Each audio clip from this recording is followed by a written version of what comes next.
काम कर पाएंगे वो अपने काम में स्पीड नहीं ला सकते। जिसने इस साइड काम किया होता है उसको ये सब चीजें फील होंगी कि आप समय के अंदर दौड़ते दौड़ते कई बार अपने सभ्य रूप में चुनौतियां लेके आएगा। Venus number 6। नंबर 6 यानी शुक्र। शुक्र को हम शुक्राणु से जोड़ते हैं, हमारे अंदर के सत्व से, सबसे प्योर एसेंस से, जिसके अंदर कोई मिलावट नहीं होती, कोई बनावट नहीं होती। संबंधों के लिए इस नंबर का, इस ग्रह का, इस एनर्जी का होना बहुत जरूरी है। लाइफ को एंजॉय करना, लाइफ के पैशन कंपैशन को एंजॉय करना, लाइफ के अंदर अपनी स्फूर्ति बनाए रखना। एक शब्द होता है जिवीशा, जीवन जीने की इच्छा। इस इच्छा को बनाए रखना, भौतिक जगत के साथ जुड़े रहना, यह शुक्र है। आपका कनेक्शन फिजिकल वर्ल्ड से कैसा होता है, आप अपनी एसेंस को दुनिया को कैसे देकर जाते हो, इन सभी से शुक्र का निर्धारण होता है, या शुक्र से इन्हीं सब बातों का निर्धारण होता है। इस साल अंक 9 का साल है। 9 मतलब अपनी ऊर्जा से तेज भागना या बहुत तेजी से आगे बढ़ना। इतनी तेजी कि कई बार आपको हर काम समय पे करना होगा, समय से पहले भी करना हो सकता है। शुक्र का अपना एक स्टाइल है, वो एक टाइम पे काम करता है, उसे जल्दबाजी नहीं है। वो अपने स्टाइल और अपने आराम को, अपने कंफर्ट को आगे रखता है। शुक्र वाले सभी लोग एक स्टाइल से ही काम कर पाएंगे, वो अपने काम में स्पीड नहीं ला सकते। अब ये साल स्पीड वाला है, तो कई बार ऐसा होगा कि आप अपने अंदर एक स्ट्रगल फील करेंगे। नंबर 6 डेट ऑफ बर्थ इस बार थोड़ा स्ट्रगलिंग फेस करेंगे। देखिए, जरूरी नहीं कि हर व्यक्ति इन सभी चीजों पर, ये जो हम डिस्कस कर रहे हैं, इन सभी चीजों को अपनी जिंदगी में लागू करे या इन सभी चीजों को अपनी लाइफ में होता हुआ महसूस करे।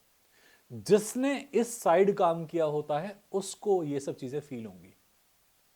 जो इंसान अपनी लाइफ में अभी इस पैशन कंपैशन इस चीजों की तरफ नहीं आया है, उसे अभी तक ये पूरी तरह चीजें फील भी नहीं होंगी। शुक्र का 9 अंक के साथ आना एक कंप्लीशन भी है कि आपका भौतिक और आध्यात्मिक चक्र दोनों के अंदर समन्वय हो रहा है। अगर आप 6 को देखेंगे और 9 को देखेंगे तो ये एक रिफ्लेक्शन है, एंटी रिफ्लेक्शन है एक दूसरे का, यिन और यांग की तरह से। कोई एक कार्मिक साइकिल है जो पूरा होने वाली है। कुछ हद तक तो आपका फिजिकल काम करेगा, पर उसके बाद में शायद वो फिजिकल से हटके एक स्पिरिचुअल लेसन बन जाए। आप स्पिरिचुअल की तरफ चल रहे हैं, वहां से हटके शायद वो फिजिकल की तरफ मूव हो जाए।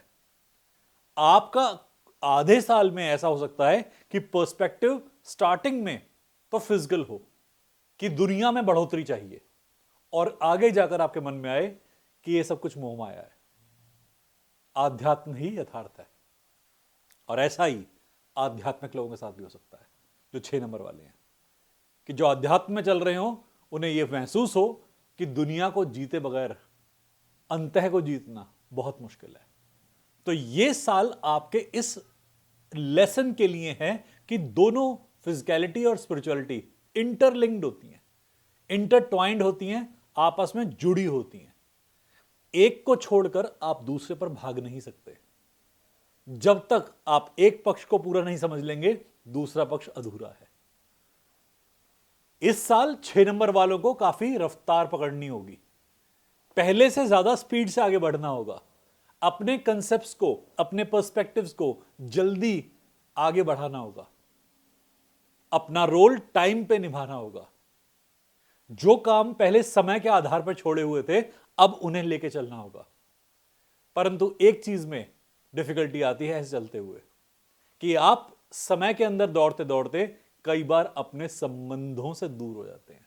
यह साल 6 नंबर वाले व्यक्तियों के लिए संबंधों के रूप में चुनौतियां लेके आएगा, क्योंकि संबंध को एक समय चाहिए होता है संभलने के लिए। 6 नंबर संबंध स्थापित करने का नंबर है, पर 9 नंबर जल्दी भागने का नंबर है। तो संबंधों को लेके भागदौड़ हो सकती है या संबंधों से दूर भाग सकते हैं, डिपेंडिंग कि इस बात पे कि आप क्या कर रहे हैं, किस तरफ चल रहे हैं। प्रिडिक्शन ऐसा नहीं होता कि सभी के लिए एक सी होती है। जो आप कर्म कर रहे होते हैं उसमें प्रिडिक्शन जुड़ती है। हर प्रिडिक्शन हर किसी के लिए अलग अलग हो सकती है। ऐसा नहीं कि सभी के लिए यही प्रिडिक्शन होकर चलेगी। हम कहते हैं कि पहले से आप मान लीजिए धनवान होंगे या पहले से निर्धन होंगे, तो जो आपका लेवल था उससे ऊपर या उससे नीचे। व्यक्ति निर्धन होने को समझता है कि सब कुछ खो जाएगा। ऐसा नहीं है। जितना पहले था उससे शायद 1 रुपया ही कम हो, पर निर्धन तो हुए ना। डेफिनेशन जो होती है वो आपके कर्म के अनुसार होती है। अगर हम कहते हैं कि आपके अंदर पहले से ज्यादा फिजिकलिटी बढ़ेगी, तो आपका अपना पर्सपेक्टिव कैसा था उससे ज्यादा बढ़ेगी। आपकी फैमिली का बैकग्राउंड कैसा है, आपका नर्चर कैसा है, किसने आपको कैसे पाला, उससे थोड़ा सा एनहेंस होगा।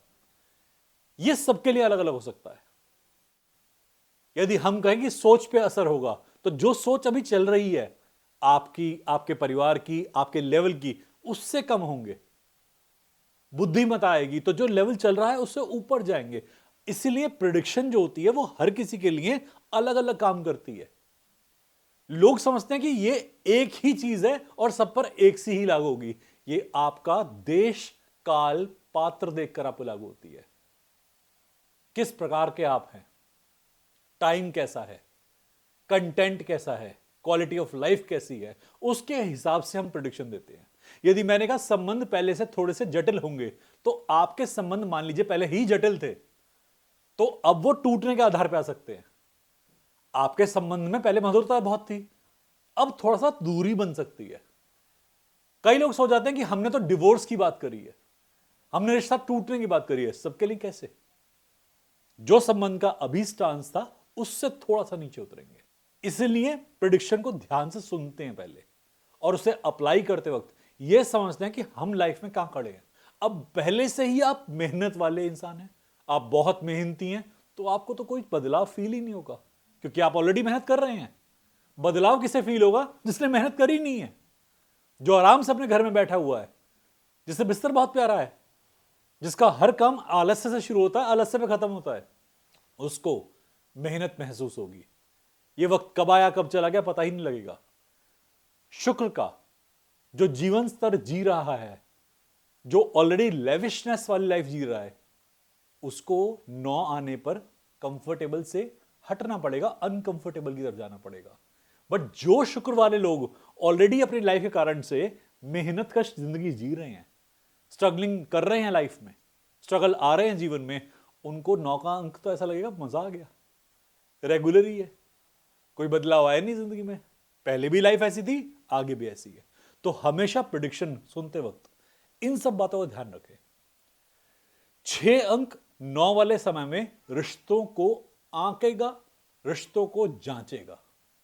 रिश्ते उसे आंकेंगे, उसकी जांच पड़ताल करेंगे। आपकी पेशेंस टेस्टिंग होगी, आपकी इमोशनल टेस्टिंग होगी। आप पर हो सकता है कोई इल्जाम भी आए, आप पर हो सकता है कोई लांछन भी लगे, और ऐसा हो सकता है कि आप इमोशनल होकर इमोशन में थोड़े शॉर्टकट मार लें।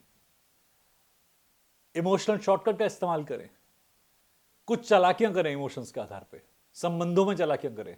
ऐसा हो सकता है। जिनकी लाइफ में अब तक काफी लग्जूरियस स्टांस था, उनको लगेगा कि उनके लग्जरीज में थोड़ी कमी आ गई है। आप पर अचानक से बहुत सारी जिम्मेदारियां फील होंगी आपको आती हुई, कि मुझ पर पहले तो इतनी रिस्पॉन्सिबिलिटी थी नहीं, ये अभी अभी अचानक से कहां से आई। और अगर आपने रिस्पॉन्सिबिलिटी को निभाया तो हर चीज बेहतर होगी। पर आप अगर अपना रोल नहीं निभा पाए, आपको डिफिकल्टी फेस करनी पड़ेगी। आपकी पूरी फैमिली आपको जज करेगी, समाज आपको जज करेगा, तो आप इस जजमेंट का शिकार हो सकते हैं। और होता क्या है कि जब कोई और हमें जज करता है तो हम अपने आप को जज करने लगते हैं कि कहीं हमारी कोई गलती तो नहीं है, कहीं सब सही और हम ही गलत तो नहीं हो गए। तो आप अपने क्रिटिसिज्म को बढ़ा हुआ देखेंगे, अपने आप को आंकना शुरू करें अभी से, अपने काम पर फोकस करना शुरू करें अभी से। जितनी डेफिनेशंस मिलती हैं उनको अप्लाई करना शुरू करें और अपनी लाइफ को बेहतर बनाएं।